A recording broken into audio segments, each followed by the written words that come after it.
Hola jóvenes, buenas noches. 7 de la tarde en Buenas punto. noches. Buenas Buenas noches, noches. profe.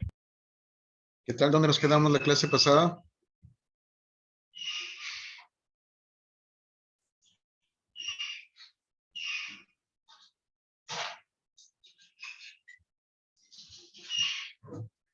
Terminamos de revisar la catálisis ácido-base, ¿no?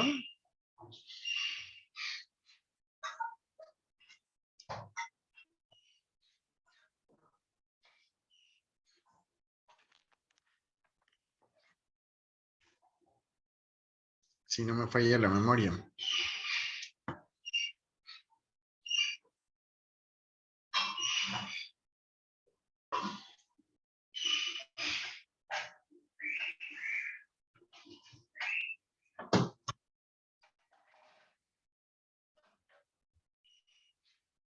Bien, entonces les comentaba que si ya vieron en bioquímica el tema de las enzimas, o de las enzimas, más correcto. Ya, profe. ¿Ya lo vieron? Ok, entonces vamos a hacer un pequeño repaso. Como ya lo vieron, pues básicamente nada más nos vamos a enfocar a la parte de cinética del proceso, ¿no? Ok, entonces me dicen si ya ven mi presentación. Se ve, profe. Ok, correcto.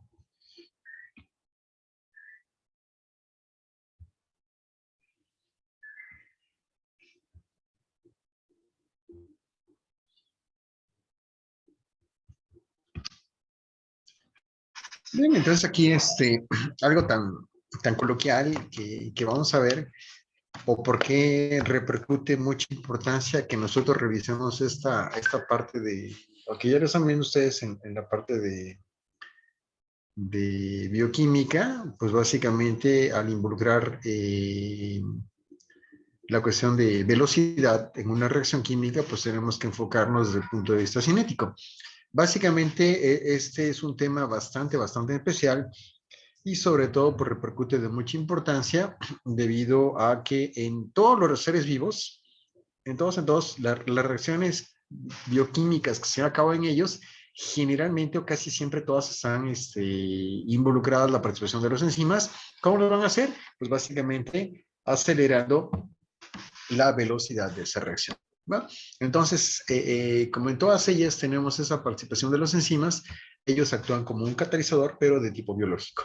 ¿Va? Entonces les digo, ¿no? Desde los organismos simples, que pueden ser perdón, los unicelulares, hasta el más complejo como somos nosotros, pues básicamente vamos a ver esa cuestión. ¿Va?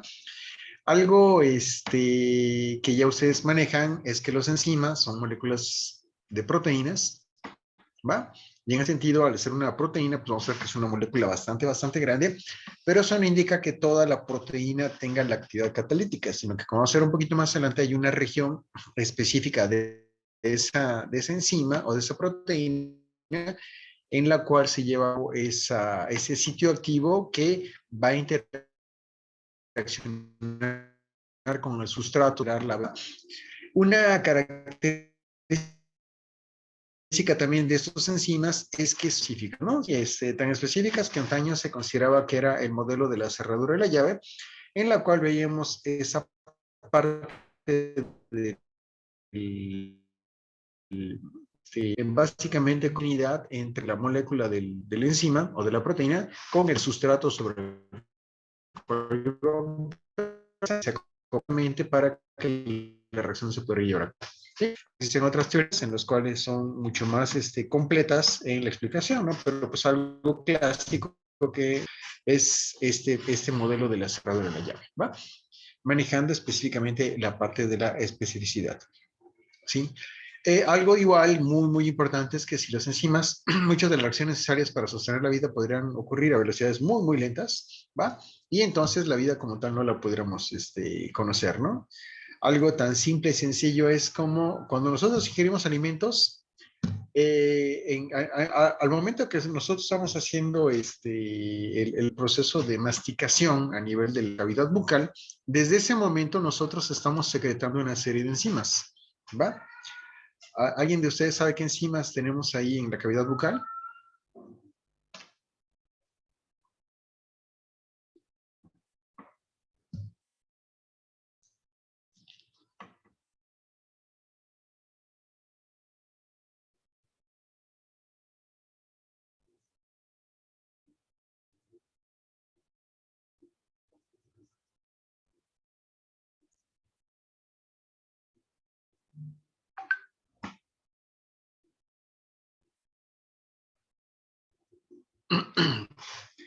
¿Sí lo saben o no lo saben?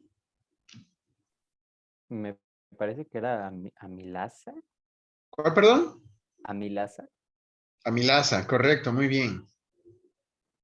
Sale. En ese sentido, generalmente la dieta de los mexicanos y más de los oaxaqueños, pues vamos a ver que es una dieta rica en lo que son carbohidratos, ¿no?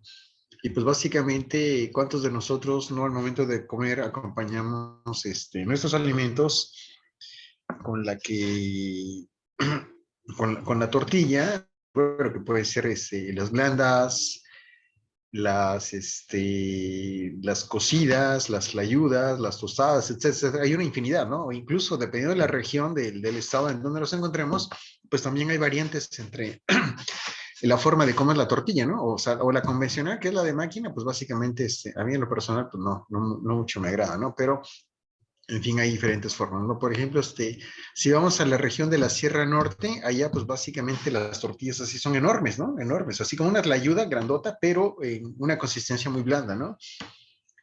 En el Istmo, pues básicamente lo que predomina no es tanto la tortilla, sino el famoso totopo, ¿no? Que será una variante con la parte de la tostada. Bueno, no tostada, bueno, pero horneada, ¿no? En horno de leña, no frita, ¿va? Y les digo, ¿no? Así en cada una de las regiones, pues hay variaciones en función de la misma, ¿no? Entonces, otra cosa que igual, no, si no hay tortilla, no debe faltar el pan, ¿no? Para acompañar los alimentos, ¿va? Y entonces, pues básicamente ahí pues estamos ahí echándole nuestra bombita energética a nuestro organismo, ¿sí? Y en ese sentido, pues básicamente tanto pan como la tortilla, pues están hechos generalmente de carbohidratos, ¿va? Pero esos carbohidratos, ¿cómo se presentan en la forma de nuestros alimentos, ¿va? En ese sentido, ustedes, bueno, ustedes ya están llevando bioquímica, vamos a ver que muchos de los carbohidratos, sobre todo la glucosa, pues tiende a unirse en cadenas largas, ¿no? Una de ellas es la forma del almidón. Entonces vamos a ver que hay dos formas específicas de cadenas de glucosa que están enlazadas de esa manera. Y entonces, pues básicamente cuando trabajamos con las harinas o básicamente los ingredientes para hacer tanto el pan como la tortilla, pues generalmente las moléculas de glucosa van formando parte del almidón que conlleva tanto en el pan como en las tortillas, ¿va?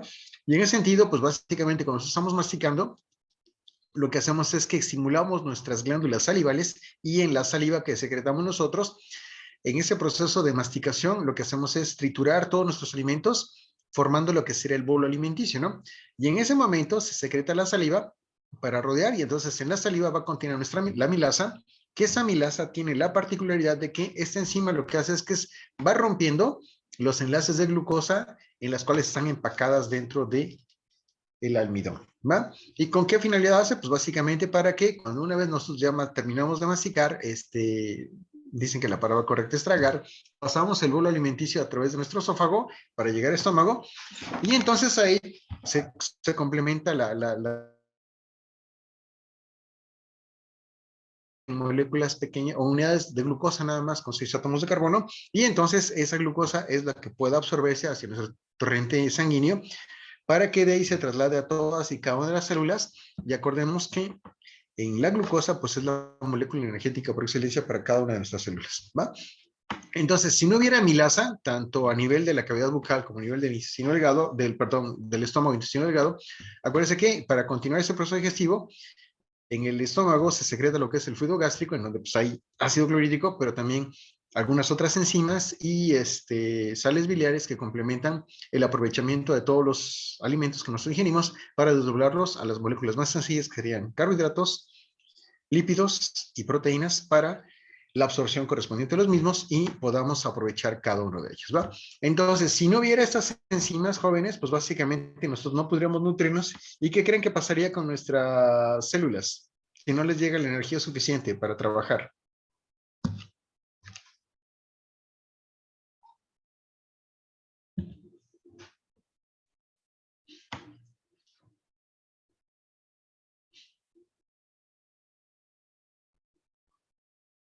Nada, ¿verdad? ¿No pasaría nada? No dejarían de funcionar. Es correcto, ¿no? Pues al no tener energía, ahora sí que el suplemento, pues básicamente no funcionaría y en consecuencia, pues tendremos un deterioro en nuestro funcionamiento general, ¿no? ¿Sí? Algo más rápido y más importante, el intercambio gaseoso de oxígeno y dióxido de carbono a nivel de nuestros alvéolos, ¿va? Y sobre todo, el traspaso de ese oxígeno a cada una de nuestras células. ¿Se imaginan cómo se lleva a cabo?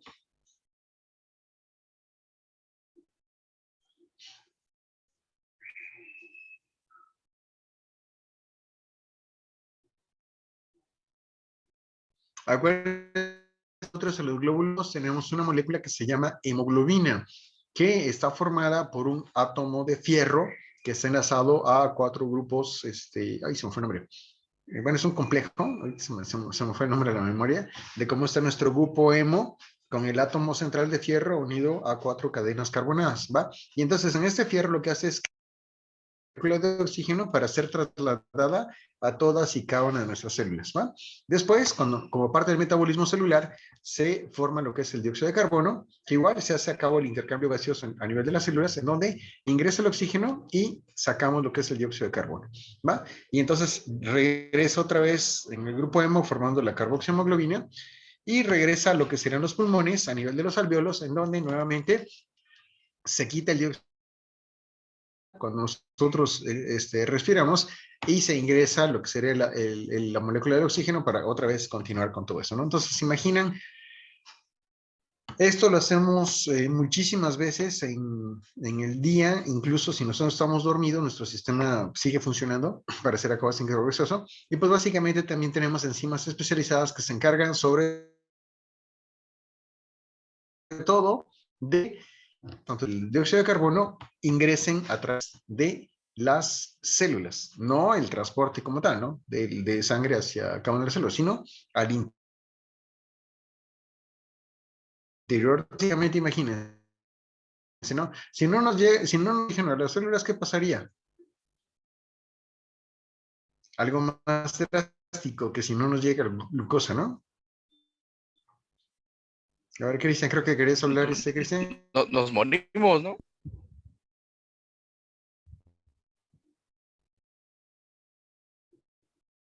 ¿Sí me escuchó? Sí, no te Ah, escuché, pues que nos perdón. morimos. Es correcto, célula no respira y se muere de anoxia, ¿sale? Y entonces se hace una reacción en cadenita, ¿no? Se muere 1, 2, 3, N células y al final, pues lo que va a pasar es que también todo nuestro organismo va a dejar de funcionar. La importancia de lo que tienen los enzimas en los sistemas biológicos, ¿va? Ok, bueno, pero como ustedes saben más bioquímica que yo, vamos a continuar. Entonces, ahora, la molécula del reactivo, del reactante sobre los cuales actúan los enzimas, ahora ya no lo vamos a conocer como reactivo, sino que en este tema se conoce como sustrato. Y bueno, también les mencionaba que la región de la enzima, que es como es una gran molécula, al ser una actividad, sino una parte específica en donde vamos a conocerlo como el sitio activo, ¿va? El sitio activo pues, nos dice que es una pequeña parte de la molécula de la enzima en donde se maneja la afinidad por la estructura química que es muy similar con la del sustrato, en donde se lleva a cabo la reacción, ¿va? Pero bueno, eso es como preámbulo. Lo que nos interesa con nosotros es realmente saber la velocidad, impacta sobre la velocidad de la reacción o cómo modificamos esa velocidad de las reacciones cuando intervienen las enzimas, ¿va? En esa situación, bueno, se han hecho muchos estudios y en ese sentido se ha propuesto la ley de velocidad para reacciones que están siendo afectadas por, o más bien catalizadas por las enzimas, ¿no? Y entonces, de manera general, evaluamos esa aparición de la concentración de sustrato o nuestra concentración reactiva, ¿no? Por eso acá anteponemos la ecuación diferencial, en la cual vemos que yo tengo menos la diferencial de la concentración de sustrato en función de la diferencial del tiempo, y esto es igual a ¿quién? A una constante que multiplica la concentración de sustrato dividida sobre un cociente que está formado por otra constante más la concentración del sustrato, ¿va? Y aquí nos dice, ¿no? Que esto se refiere a la concentración del sustrato y que vamos a tener ahora dos constantes acá, una K minúscula y una K mayúscula que se van a presentar siempre como constantes. Ahorita vamos a ver todo el desarrollo que se ha hecho para llegar a esta ecuación, ¿va? Entonces, generalmente en este proceso, pues es algo bastante complejo de cómo se lleva a cabo las reacciones catalizadas por enzimas, ¿no? Y generalmente estos procesos tienen bueno, son 2 pasos a través de los cuales se lleva a cabo la reacción, ¿sí? Y entonces el primero de ellos involucra la formación de lo que será un intermediario complejo, formando un complejo entre la enzima y el sustrato, y lo vamos a conocer como tal, ¿no? Como un complejo enzima-sustrato, que lo referimos por las siglas E mayúscula y la S mayúscula. Entonces, en este esquemita, les presento cómo es que se lleva a cabo toda la reacción catalizada por una enzima, ¿no? Nosotros partimos del sustrato, sabemos que ese sustrato va a ser susceptible de la actividad de una enzima en particular, y entonces cuando interaccionamos el enzima y el sustrato, lo primero que se presenta es la formación de este complejo enzima-sustrato a partir de una constante velocidad K1, ¿va? Pero vemos también que esta reacción es de tipo reversible y en consecuencia a partir de este complejo enzima-sustrato nosotros podemos volver a formar lo que sería el sustrato y el enzima correspondiente. Pero ahora esa reacción de derecha a izquierda estaría determinada por una constante velocidad que la conocemos como K-. Sí nos indica que sería el paso inverso de la reacción original, ¿va?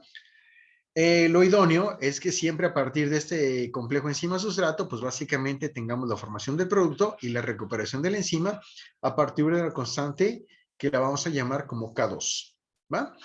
Pero igual, esta reacción puede ser reversible y entonces de la interacción entre la enzima y el producto, también podemos volver a formar lo que sería el complejo enzima-sustrato y ahora esta reacción estaría determinada por una constante de velocidad que la vamos a conocer como K-2, ¿va? Entonces, si se dan cuenta, ahora tenemos un proceso que involucra a 4 constantes de velocidad, ¿va? Y en ese sentido, pues es un poquitín más complicado, más complejo ver, porque ahora vamos a estar procesando pues la interacción de estas 4 constantes de velocidad en función de qué es lo que queramos nosotros determinar, ¿sí? Evaluábamos lo que sería la desaparición del sustrato en función del tiempo. Pero además también podemos evaluar la desaparición del complejo enzima-sustrato en función del tiempo con otra ecuación diferencial. Y por último, la aparición del producto también definido por una ecuación diferencial de velocidad. Entonces, si se dan cuenta, ahora podemos trabajar no solamente con una ecuación diferencial, sino con 3. Una para desaparición del sustrato, la segunda para la desaparición del complejo enzima-sustrato, involucra a la formación del producto, ¿va? Pero tenemos que ver cómo se incide cada uno de estos pasos sobre las ecuaciones diferenciales, ¿correcto? Entonces, vamos a ver cómo se presenta esto, ¿no? Y bueno, quienes empezaron a trabajar eso fue un señor y una señora de apellidos Michaelis-Menten, que nos expresan esas 3 ecuaciones diferenciales de velocidad para sustrato, complejo enzima-sustrato y producto, ¿va? Y aquí las planteamos. La primera, en la cual evaluamos la desaparición del sustrato en función del tiempo, ¿va? Nos indica acá que sería la K1. Vean ustedes que multiplica la concentración del sustrato por la concentración de la enzima. Cuando esto disminuye, ¿vean? Pero además hay otro proceso que va en sentido contrario. ¿Qué quiere decir esto? Que favorece a la formación de la concentración del sustrato. ¿Qué cosa es eso? Es menos la K-1 multiplicada por la concentración del sustrato, ¿va? Para que nos quede un poquito más claro, me regreso a la anterior y vean aquí está, ¿no? Si yo mido desaparición de sustrato, pues en sentido de izquierda a derecha, con esta K1 disminuye a partir de la concentración de la enzima y la concentración del sustrato. Pero, como es reversible, ahora a concentración del sustrato, a partir de 1, aplica la concentración de la enzima.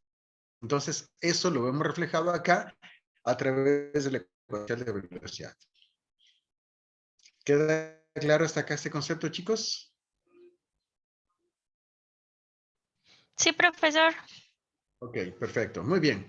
Entonces ahora, vámonos ahora a otro un poco más complicado, que sería la ecuación diferencial para el complejo enzima-sustrato en la desaparición de ese complejo, ¿va?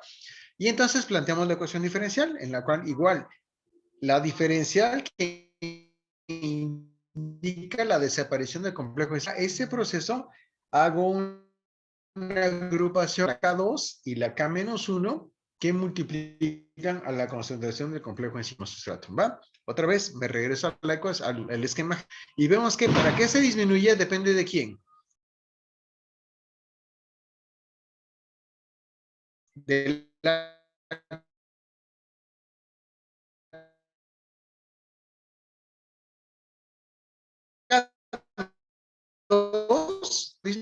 K1 por concentración de enzima y sustrato y K-2 que multiplica a la concentración de la enzima por la concentración del producto. Entonces, eso lo vemos reflejado en la ecuación diferencial. Entonces, agrupamos aquí la de las constantes sustrato que es K2 y K-1 que multiplica esa concentración del complejo enzima sustrato, pero los factores que afectan al incremento en esa concentración del complejo, la K-1 que multiplica la concentración de la enzima por la concentración del sustrato, y la K-2, que multiplica la concentración de la enzima por la concentración del producto. ¿Va? Entonces vean cómo sí, tenemos un proceso un poco más complicado, ¿no? ¿Sí? Y por último, pues evaluamos también la ecuación diferencial para la formación del producto correspondiente, ¿va? En ese sentido, planteo mi ecuación diferencial. Aquí, como vamos a medir la aparición del producto, no aparece el signo negativo. Lo dejamos así positivo, aunque no lo indicamos. En función del tiempo es igual aquí. Nuevamente, tenemos dos procesos. El primero de ellos que es a partir de la K2 por la concentración de complejo enzima sustrato, vemos que aumenta la concentración del producto, pero también esta disminuye a partir de la K-2 que multiplica la concentración de la enzima por la concentración del producto, ¿va?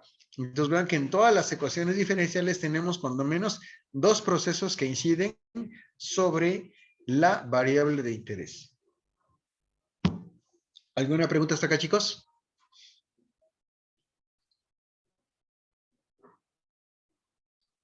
No, ninguna. No, por ahora no, ¿No? profe. Perfecto. Muy bien. Excelente.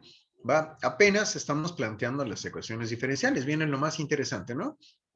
¿Qué va a ser? ¿Cómo las vamos a resolver? Bueno, en ese sentido, vamos a tener en cuenta otro factor bastante importante, ¿no? Nos dice que en las reacciones enzimáticas, la enzima que vamos a trabajar puede existir como enzima libre, la manejamos así como la mayúscula de corchetes, o también como enzima que forma parte del complejo enzima sustrato, que ya veíamos también que esta S nos referimos siempre al complejo enzima sustrato y entre corchetes pues, nos indica la concentración de ese complejo, ¿va? Y bueno, ¿cómo sabemos qué pasa con un catalizador? Que no es consumido durante el proceso de la reacción, pues al final la suma de estas dos concentraciones, tanto de enzima libre como de enzima formando parte del complejo enzima sustrato, se va a mantener constante y va a ser igual a ¿quién? A la concentración inicial de la enzima, que la vamos a manejar ahora como una E mayúscula entre corchetes, pero con un subcero o un cero en calidad de subíndice, que nos indica cuál sería esa concentración inicial de la enzima que nosotros adicionamos, ¿va? En consecuencia, estos conceptos lo podemos ver reflejado a partir de la ecuación, en la cual nos indica que yo tengo mi concentración inicial de la enzima, que va a ser igual aquí a la adición de la enzima que forma parte del complejo enzima-sustrato, más la concentración de la enzima libre, ¿no? Ahora bien, una vez que ya planteamos esta ecuación, ahora lo que vamos a hacer es introducir esta ecuación de la concentración inicial de la enzima en la ecuación que manejamos para la desaparición del complejo enzima sustrato. Y se indica que la desaparición del complejo enzima sustrato va a ser igual a ¿quién? A mi concentración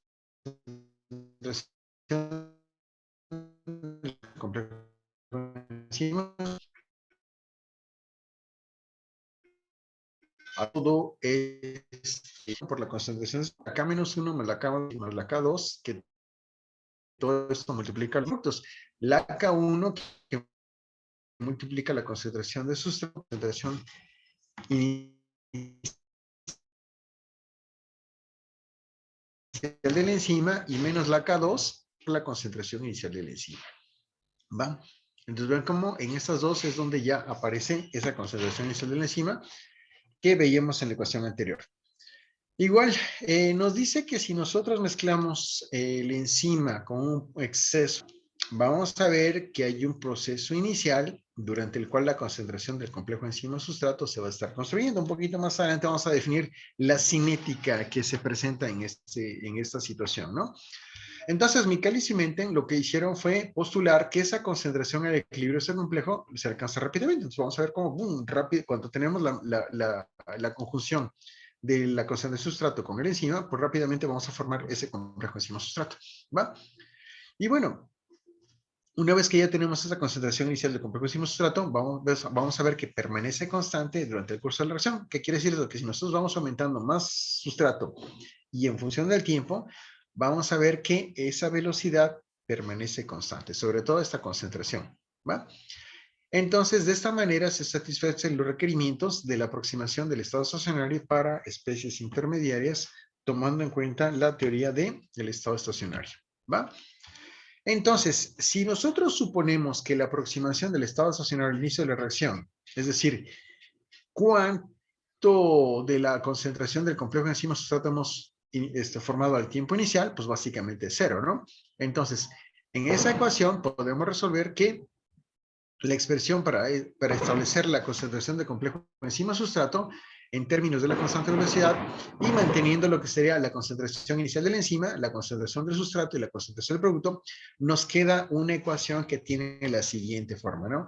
Esta concentración del complejo enzima sustrato va a ser igual aquí a la suma de esos productos, ¿no? La K1 que multiplica la concentración de sustrato más la K-2 que multiplica la concentración de producto dividida entre el producto formado de la K1 por la concentración de sustrato.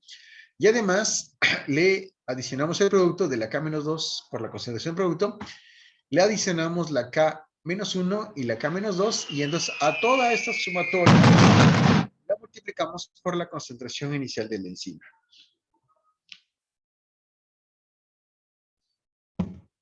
Ok. Entonces, si sustituimos a esta ecuación del complejo enzima-sustrato en la ecuación de velocidad, perdón, es la siguiente, aquí está, ¿no? En donde generalmente lo que hacemos nosotros es evaluar la desaparición del sustrato, ¿va? Entonces, sustituyendo eso acá, nos queda la siguiente ecuación, en la cual nos indica que nuestra velocidad, que la determinamos como la disminución, bueno, la disminución de la concentración del sustrato en función del tiempo, va a ser igual aquí a un primer producto de la K1 por la K2 por la concentración de sustrato, y le restamos el cociente siguiente formado de la K-1 por la K-2 que multiplica el producto sobre la K1 concentración de sustrato, y a todo esto le adicionamos la K-2 por la concentración de producto más la K-1 más la K2, ¿va? A toda esta sumatoria la multiplicamos por la concentración inicial de la enzima, ¿va? Ahora bien, aplicando esta ecuación de velocidad, vamos a ver que si hacemos las mediciones experimentales de la velocidad de la reacción y cuando solamente las tomamos en un corto tiempo, donde básicamente vamos a suponer que tomamos solamente un pequeño porcentaje del sustrato que se convierte a lo que sería el producto, más o menos del 1 al 3%, ¿va? Entonces vamos a ver que esta concentración de sustrato tiende a ser a lo que sería mi concentración de sustrato. Y en consecuencia, ¿cuánto producto vamos a formar? Pues vamos a ver que esta concentración de producto, pues básicamente todavía no se presenta, es decir, no hemos formado nada del producto, ¿va?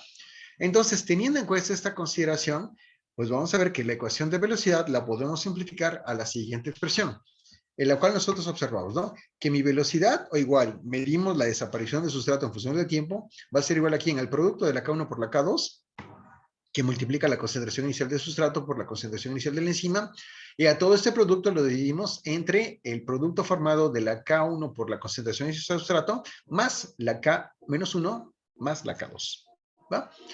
En ese sentido, vamos a ver que aquí aparece esta famosísima constante, que ya saben ustedes cómo la conocemos, que se llama constante Michaelis, ¿va?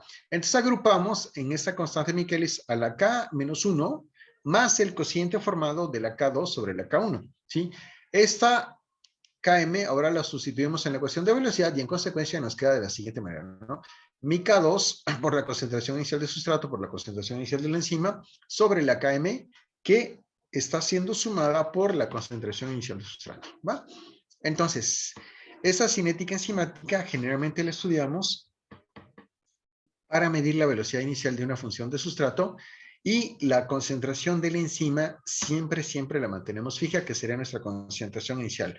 Recordemos que esa concentración de la enzima la podemos encontrar como enzima libre o como enzima formando parte del complejo enzima-sustrato. Pero siempre vamos a recuperar la misma concentración inicial de la enzima, ¿va?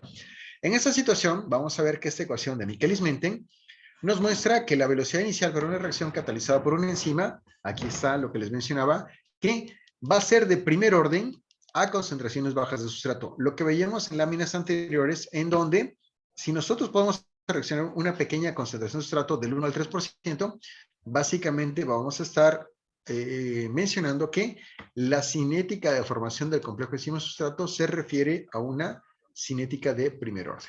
Y aquí nos indica, ¿no? Concentraciones bajas de sustrato, en donde el valor de la constante de Michaelis va a ser mucho mayor que la concentración inicial de sustrato, ¿va? Y posteriormente, si nosotros seguimos incrementando la concentración de sustrato, vamos a ver que vamos a cambiar el proceso a partir del cual se lleva a cabo esa reacción. Y entonces vamos a llegar a una cinética de orden cero cuando tenemos altas concentraciones de sustrato. ¿Qué quiere decir esto? Que mi constante de Michaelis va a ser mucho menor que la concentración inicial de sustrato. Es decir, seguimos incrementando sustrato, va a llegar un momento en el cual la velocidad ya no se modifica y queda así como de manera constante, ¿va? Entonces, en función de todo eso, podemos establecer el siguiente argumento, que la velocidad va a ser independiente de la concentración de sustrato, ¿va? Y bueno, para casi finalizar, vamos a ver que a valores altos de la concentración de sustrato, tenemos que la velocidad ya no cambia, y en consecuencia vemos que esta velocidad o la desaparición de sustrato en función del tiempo es igual aquí, únicamente depende de la K2, pero vean que ya no aparece la concentración de sustrato, sino que se determina nada más por la K2 que multiplica a la concentración inicial de la enzima. Con esto podemos establecer que esta es la máxima velocidad que la reacción puede alcanzar, y entonces la podemos manejar así o como la velocidad máxima, ¿sí? Entonces, esta es la máxima velocidad y se manifiesta acá, ¿no? Únicamente lo que hacemos es sustituimos la diferencial de la desaparición de sustrato en función del tiempo. ¿Por quién? Por la velocidad máxima, y esto me queda exactamente igual, ¿no? Mi K2 por la concentración inicial de la enzima. Y entonces, ahora sí, establecemos lo que es nuestra famosa ecuación de Michaelis-Menten, que tiene la siguiente forma. Perdón.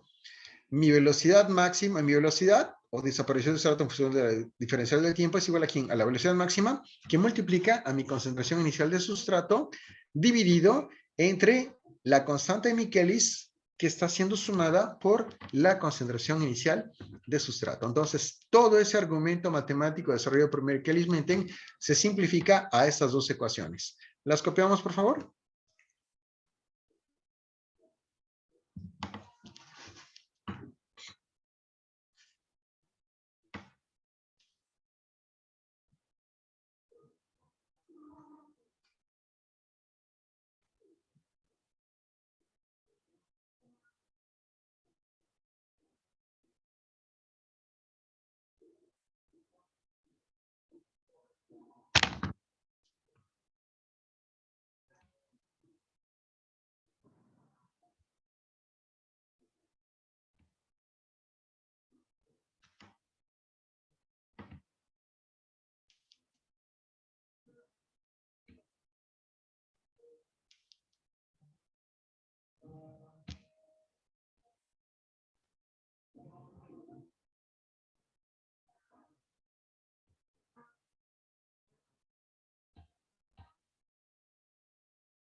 Ok, ustedes me indican cuando terminen de copiar, chicos.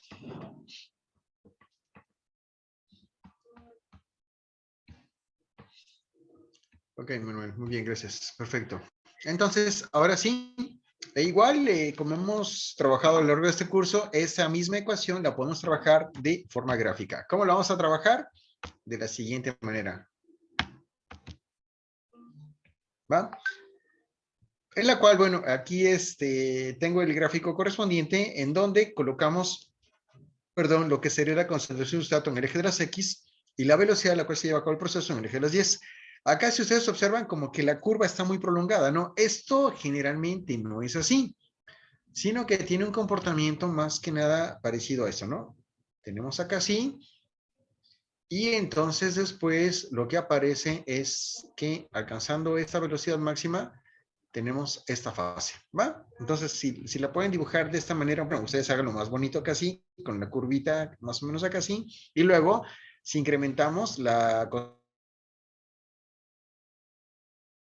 por el PowerPoint no me permite hacer una curva más, más corta, y entonces lo tenemos acá así. Entonces, acuérdense que a concentraciones bajas de sustrato, la velocidad se rige por una cinética de primer orden, y a concentraciones altas de sustrato, cambia el proceso cinético y ahora tenemos una cinética de orden cero.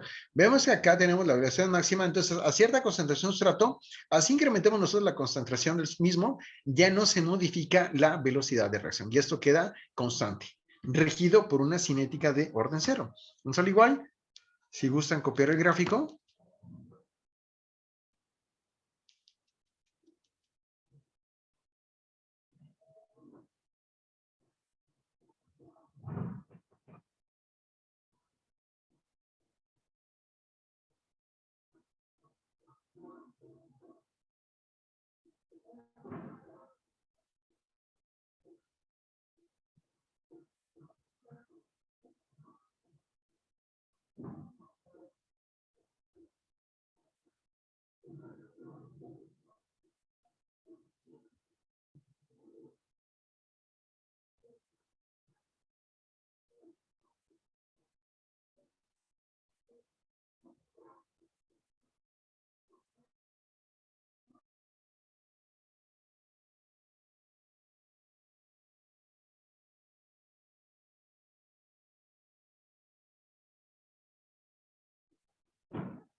bien, chicos, ¿ya copiaron su gráfico?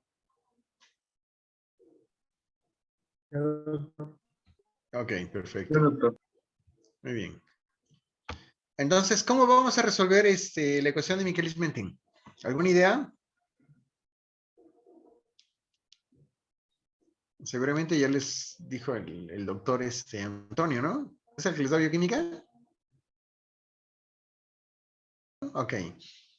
Entonces, pues básicamente cuando tenemos este gráfico, pues vemos que lo que podemos sacar es la velocidad máxima.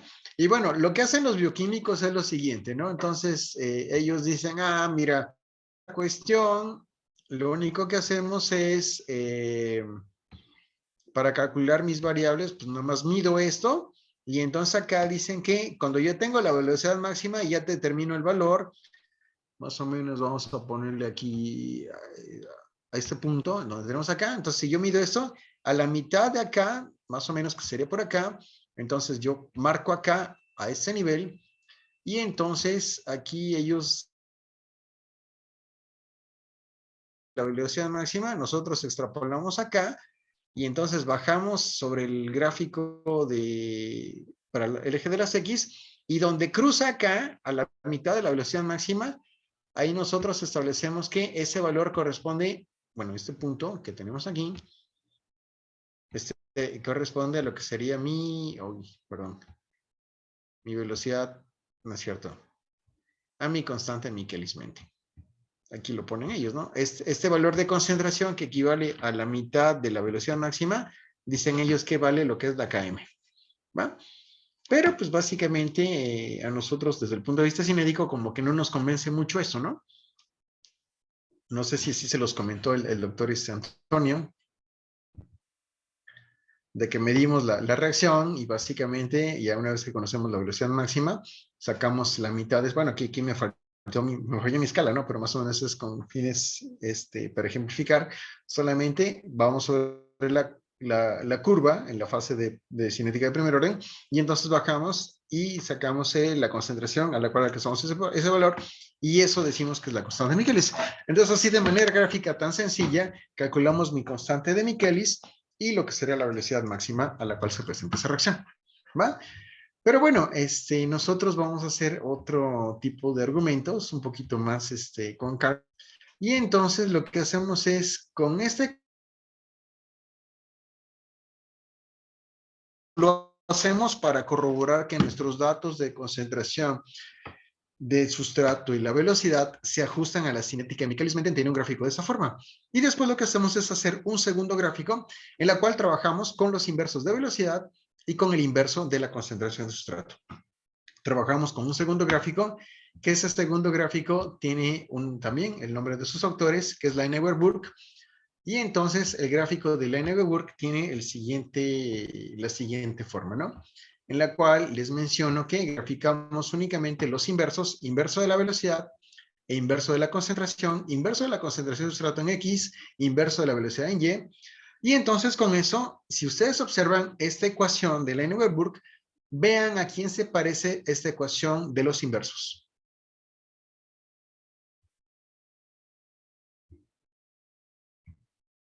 Ya le hemos trabajado durante el curso, que sería ¿quién? Lo de la recta.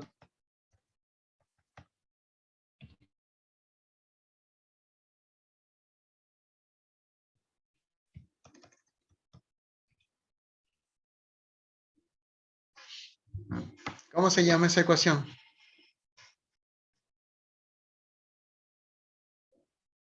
Es la de la recta, ¿no, profe?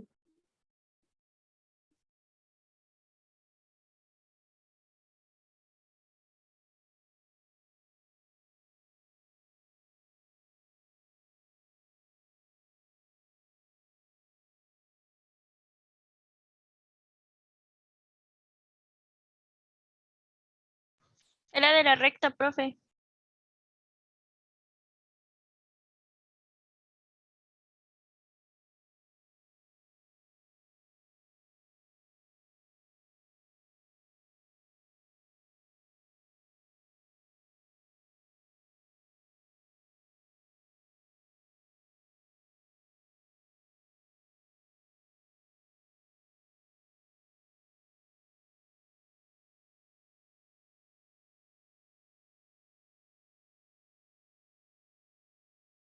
Con mi internet, mi conexión, terminó el fondo musical de mis paisanos que estaban tocando su banda bien rico, como es Día del Músico hoy, y creo que se llevaron el internet, ¿no? Pero bueno, ya estamos de vuelta. Entonces déjenme les comparto de nueva cuenta.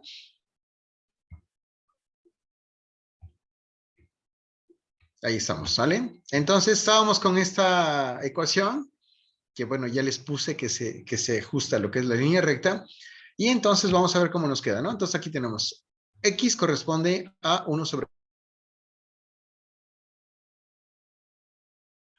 la Bmax, que no es otra cosa más que el eje de intersección, y Km sobre Bmax sería la pendiente resultante. Les voy a quitar mi video porque tengo problemas de conectividad, pero espero que ya no me corte. Está bien, profe. Ok, gracias. Sale. ¿Ahí me escuchan? Ya no, bueno, ven mi foto, ya no me ven a mí, ¿no? Pero ahí estamos. Correcto. Entonces, cuando ya tenemos esto, ahora sí, es la ecuación conocida como de Liouville y en consecuencia nos queda la ecuación de la forma siguiente, ¿no? Entonces tenemos acá que en el eje de las X vamos a graficar ahora los valores que resultan de dividir 1 entre cada uno de los datos de la concentración sustrato. Y en el eje de las Y vamos a graficar lo que sería 1 sobre cada uno de los valores de velocidad. Con eso nosotros esperamos una línea recta, ¿va? Cuya pendiente va a ser igual a ¿quién? Al cociente que resulta de la Km dividida entre la velocidad máxima.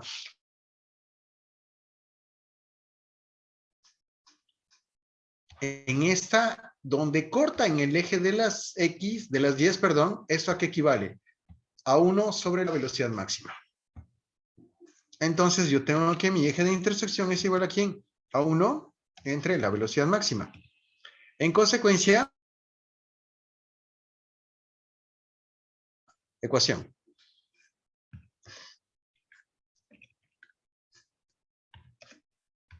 ¿Cómo calculo mi Bmax?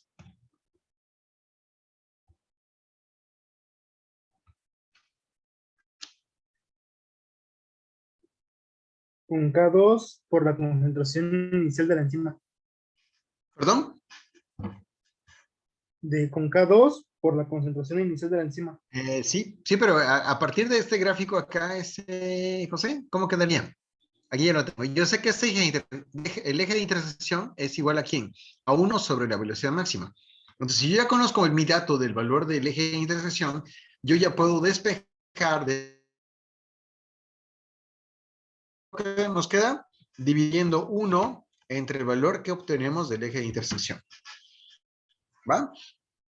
Aplicando la ecuación de la línea recta. ¿Sí queda claro este paso que hacemos aquí? Ya conocemos por regresión lineal mi valor del eje de intersección. Eso sabemos que vale a 1 entre la velocidad máxima y entonces únicamente para conocer mi velocidad máxima, yo saco el inverso ahora del valor del eje de intersección. ¿Va? Ok, ahora bien, como ya conocemos el valor de la velocidad máxima, pues ahora me voy con la pendiente, ¿no? Sabemos que esta pendiente es igual al cociente de la constante de Michaelis dividida entre la velocidad máxima. Como ya conocemos el valor de la velocidad máxima, ¿qué hacemos ahora? Pues igual, ¿no? Despejamos a partir del valor de la pendiente. Y entonces, si ya conocemos mi valor de la Vmax, ¿qué haría? Pues simple y sencillamente, si mi velocidad máxima está multiplicando, al pasarla al primer término de la ecuación, ¿cómo pasaría?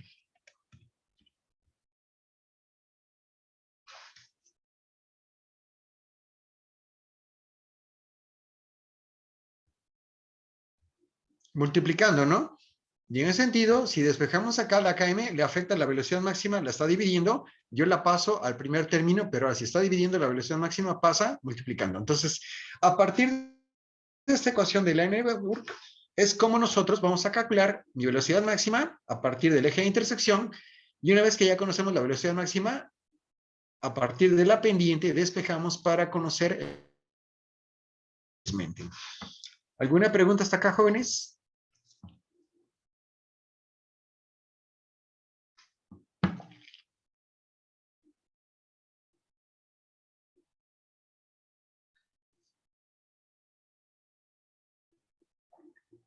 No, profesor, ¿todo bien? Correcto. ¿Copiaron la ecuación de Liouville? ¿Sí? ¿Ya copiaron este gráfico? ¿Y cómo vamos a trabajar? ¿No? Adelante entonces, chicos.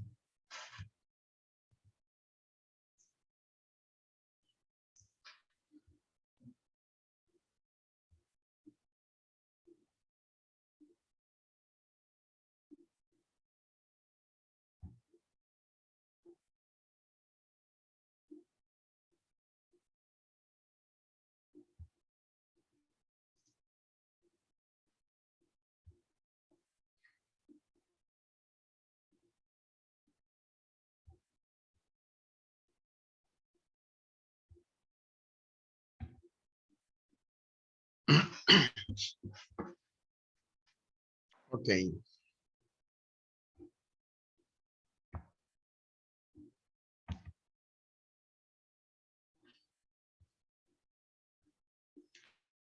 Entonces, a lo que terminan de copiar, vamos a ver, me faltan algunos compañeros, ¿no? Aldino Silva Gabriela.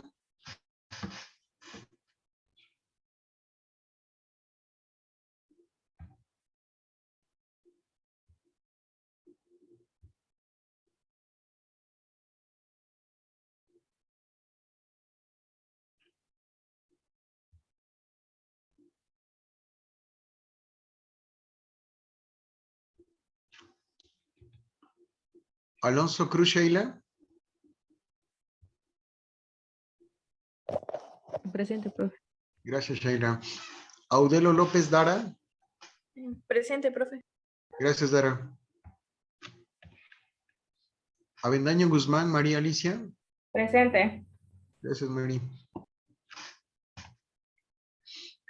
Cabrera Blanco Cristian. Presente.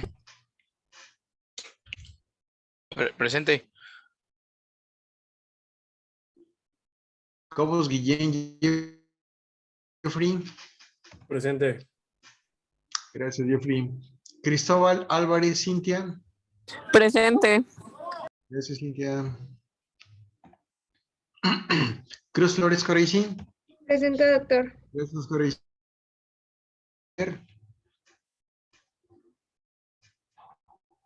Presente. Gracias, Didier. Gómez Vázquez Natalia. Presente. Gracias, Natalia.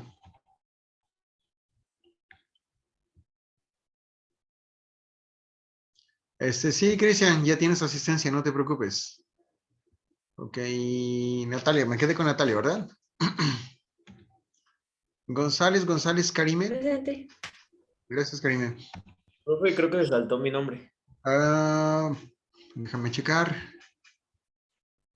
Kevin, ¿no? Sí. Correcto, Kevin, ya tienes asistencia. Hernández Galindo Nancy.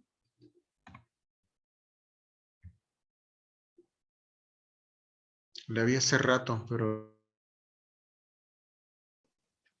Presente, doctor. Luis García Carolina. Presente. Ok, gracias, Nancy. Ok, muy bien, Caro.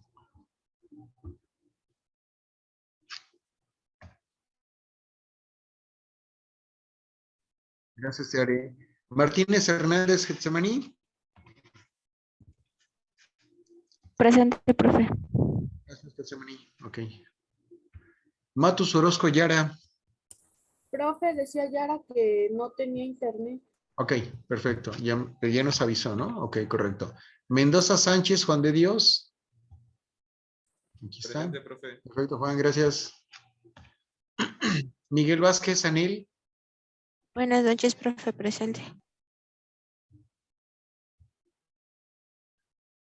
Anel Osiris. Ok. Presente, profe. Hola, buenas noches, gracias. Montes Merlín Manuel, bueno, ya está. Monte Rojas, José Adrián. Presente, profe. José también.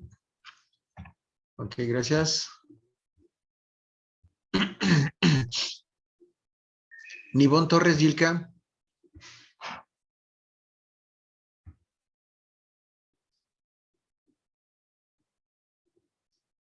Que no la veo. Creo que igual estaba fallando el internet. ¿Perdón? Creo que igual estaba fallando el ¿Su internet. internet? Ok. ¿Sí les avisó? Ok. Ujú, decía que- Perfecto, sí, gracias. Jania Rojas Santalla. Tampoco la veo a Jania. Es que con esto que entró el frente frío y hubo tormentas por algunos lados, eso afecta, ¿no? Ok, gracias, Manuel.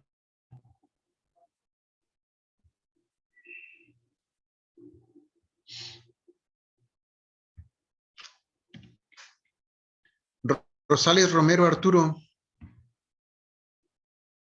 Presente, profe, aquí estoy. Gracias, Arturo. Rueda Antonio César Eduardo.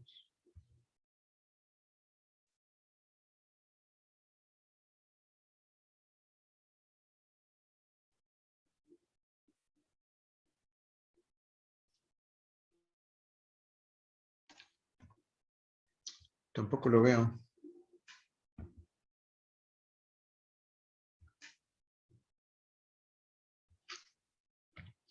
Ok. Ruiz Martínez, Bedani. Presente, profesor.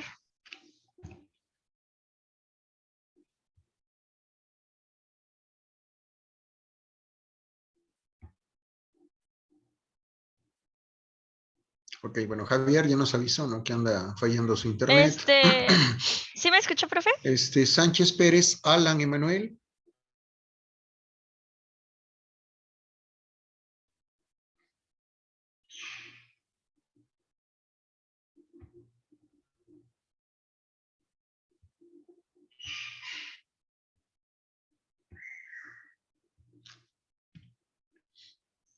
Santos Villagómez Abril. Presente, profe.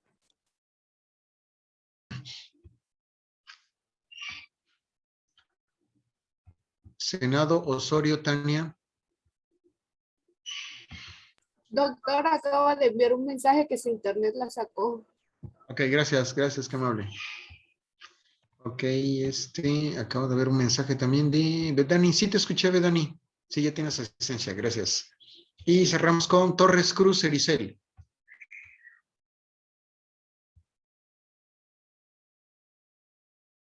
Tampoco lo veo. ¿No les avisó si tenía problemas de conectividad?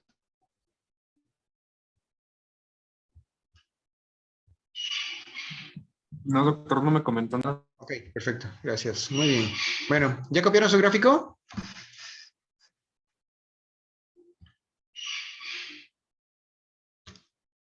Profe, Sí, adelante. Sí, ya tienes asistencia. Ok, ¿alguien más me habló, perdón? no, que ya había terminado de copiar. Ok, perfecto, gracias chicos. Bueno, entonces como nos quedan 3 minutitos nada más, vamos a dejarla hasta acá y el próximo viernes empezamos a hacer puros ejercicios de cinética enzimática. ¿Qué les parece? Sí. Ok, perfecto. Les comparto que ya está en su plataforma de Edmodo la presentación que revisamos el día de hoy, ¿no? Aquí está, mira, catálisis enzimática, que es la misma que estuvimos checando, para que ya esté claves a través de los cuales vamos a trabajar. ¿Va? Bien, jóvenes, entonces la dejamos hasta acá y que tengan un excelente inicio de semana y nos vemos el próximo viernes. Gracias, profesor. Hasta luego. Buenas Que noches. tengan bonita Hasta noche, luego, jóvenes. profe. Hasta Hasta luego, luego. profesor. Hasta Buenas luego. noches.